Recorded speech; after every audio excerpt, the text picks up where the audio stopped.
650, 1320 WILS. My next guest was 24 when he was laid off. He was married at the time with 2 young kids, was in the middle of renovating his house, had no college degree, no family money, no employment backup plan, and then what he did in the next 10 years was become an entrepreneur and lead 2 companies to the multi-million-dollar level. We're joined by Mark Aardsma. He's the author of the new book, Investing with Purpose. Capitalize on the time and money you have to create the tomorrow you desire. Mark, great to have you here. Yeah, thank you. Great to be with you. Yeah, 24. What were you doing at the time when you were laid off? I was doing some software development for a small business. Without a college degree, huh? That is true.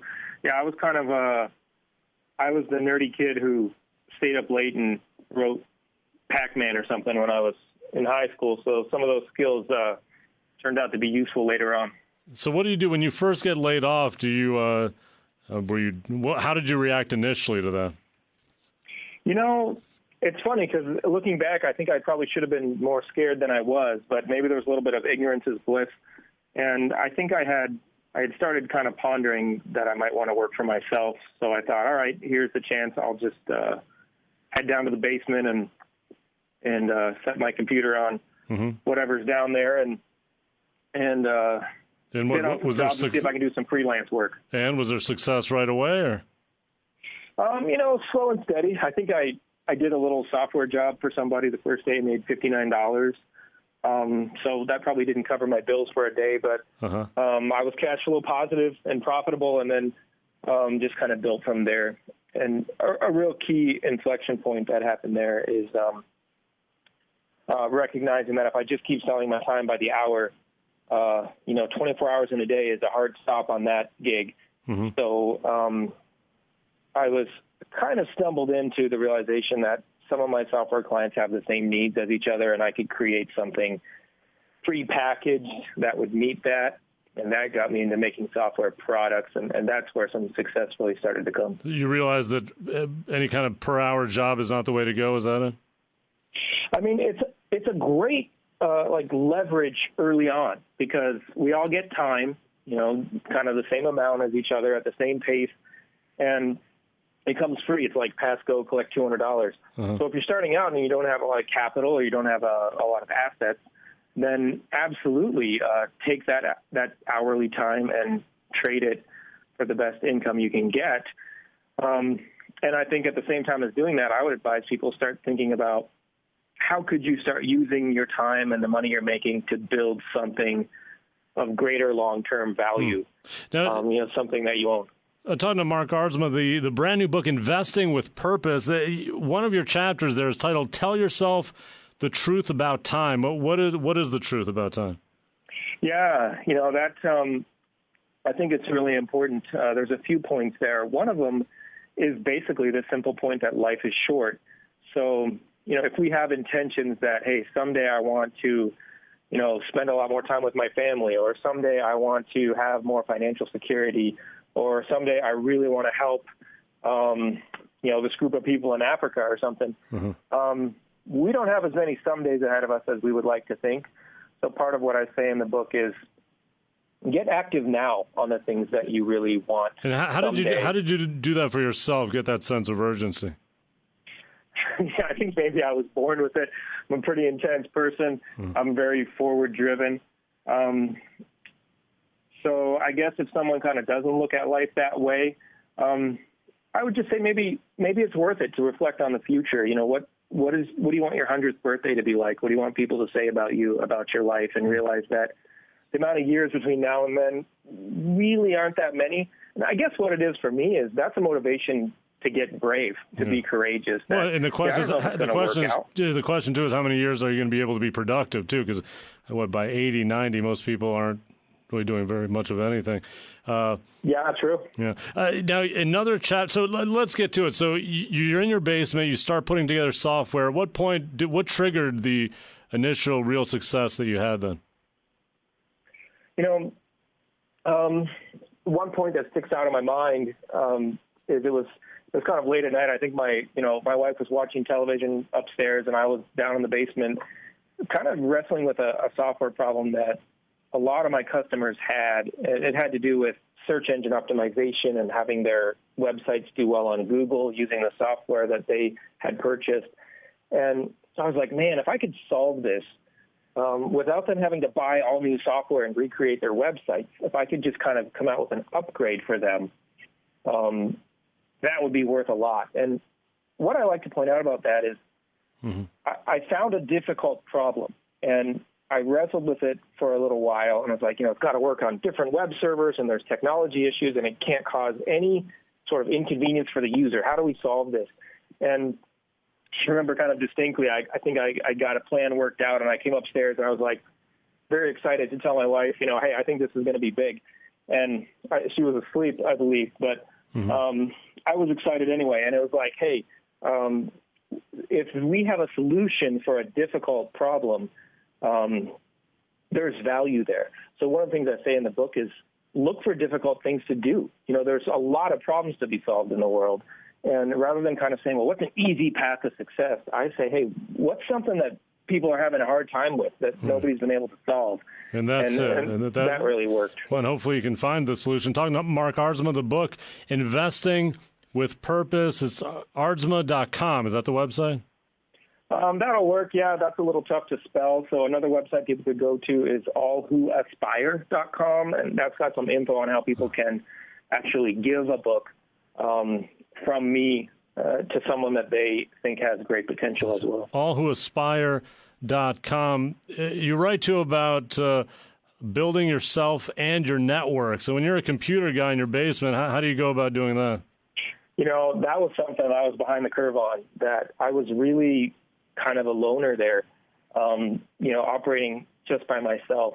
But thankfully that I didn't let it stay that way for too long as I started to have some success. Yeah, how did you go about connecting with people? Is this online you were doing it, or in person, or what was your strategy? There was an author that I admired, and I went to one of his conferences, and I thought it was really good. I ended up actually getting into like a mentoring program that he has. And so once a month I traveled and participated in this program with other business leaders. And it was the best thing I could have done. I needed people who were further down the road to build my confidence, to help me with tough decisions. And so they were helping me grow up, which I definitely needed to do to face kind of the pressures of growing businesses. Had you not had a mentor before that? Or? I think I was lacking in that. I spent a lot of time, developing computer skills and not a lot of time developing a network of relationships. So that's something I had to kind of catch up on, and thankfully I did. Did you want to put his name out there or no? His name is Dr. John Townsend. He's got a number of books and a great guy. And you went and met with him directly, or saying? He had a small group. I traveled to California from Illinois once a month to participate in that, and then. What did you get out of that? Do you think you could have succeeded without that mentorship? Or? No, I would have. I would have gotten to a certain level and then started to be held back by my own personal feelings. For example, the skills to really be confrontive, to deal with personnel issues, to fire people who need to go, things like that. He really helped me a lot to grow in those areas of just being more decisive, more aggressive if necessary. And things like that were really helpful. Talking to Mark Aardsma, the book, Investing with Purpose, you have a chapter that is titled Manage the Emotions That Trip Investors. What kind of emotions were you dealing with? I love that. It's something that I've learned a lot about, and I think is really key, even in the world of financial investing. For example, a month ago, there was a lot of emotion going around about oil prices that were tanking, and stocks had headed down quite a bit. And people we're just human, and we get fearful about maybe oil's going to $10 a barrel and the world's coming to an end. And we make bad decisions sometimes with that kind of thing going on. Or maybe, it's easy to get emotional about the current political situation, which I think is, this election is a lot more concerning to people than several others have been. So how do you manage your emotions then yourself? So my advice in the book is, kind of basic smarts about this. Don't do anything when you're upset. Hit the pause button. seek some outside advice, talk it through with someone before you sell an investment. And just stick to your rules, the rules that guide what you're doing. So, and also, in terms of how much investing are you doing now yourself then? As far as the kind of financial investing in stocks and bonds and startups, that's increasingly a larger part of what I do, just naturally as the businesses have produced returns and given me capital. I really enjoy it, and I found out that I'm having good success with that. So, I analyze stocks and small companies and startups pretty much every day as part of my job. Have you worked for anyone else since you were 24? No, I have never applied for another job. I have kind of people ask me what I do. It's a little bit hard to explain. I spend my days in a small headquarters. I do conference calls with the managers of my companies. I do investment research. I do consulting with others. It's a pretty good gig. Yeah. So you work from home then, or? No. I have 4 kids now. So it's a pretty busy place here, but I have a small office suite where I get to do all that stuff. The last chapter in the book, bet big on your big advantages. Well, when you're talking about betting big, how big are we talking? Yeah, the idea of that chapter is when you've got a good thing going, double down on it. Life doesn't present too many chances when you're like, hey, I'm onto something here. So for me, that meant as my businesses started to grow, I didn't take money out and put it in retirement, very little, just a modest portion of that. But I hit the gas. I doubled down on that. I actually had a financial advisor that tell me, you've got like 95% of your wealth in these companies. And I'm like, yes, I think that's a good call. I'm going to keep doing that. And he didn't agree with me on it, but it's just when you have an advantage, if you have a great skill or a great business opportunity or an investment that you have a front seat advantage to for some reason, bet on it. Throw some chips in there and have some courage, because that's where the big returns come from. Yeah, and what's ahead for you? I mean, sounds like you've already. Do you need to work financially? Is that a necessity for you? I could probably not work, but that's not my style. I've got kids that are going to be going to college soon, and actually I want to use my potential the best that I can. So I want to continue to hit the gas. For me, the book has been a big thing, and it's a time of transition now. I'll probably spend a little more time with my business managers and just make sure everything is ship-shape there. And increasingly, I'm working with other people. I have a group of my own, similar to the one I told you about where I was going with Dr. Townsend. I have a couple of groups of my own now that I do the same kind of CEO leadership development here in Illinois. Yeah, people fly in, so I do a lot of that kind of stuff now. For someone who feels that they're trapped in a job, they've got a family, they've got responsibilities, and they feel it would be just too much of a risk to just jump out there and attempt to do what you accomplished, what would you say to them? I actually say don't jump off a cliff. That is rarely the move that needs to happen. I think that sometimes people feel like, well, either I just have to continue the daily grind or I need to make a flying leap and do something different. There's a time for a big change, but what I say is get clear on where you want to go, what your big goals are, and then take one step. Call one potential client or start developing a prototype.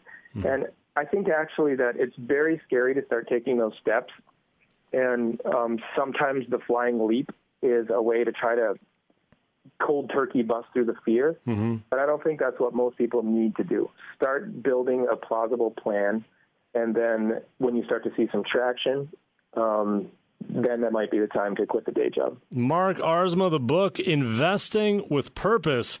Capitalize on the time and money you have to create the tomorrow you desire. Find them online at allwhoaspire.com. allwhoaspire.com. Mark, thank you very much. Thank you. Great questions. I appreciate it. Enjoyed it. And, that's it for us for tonight. Michael Cohen, producer Solomon Martin.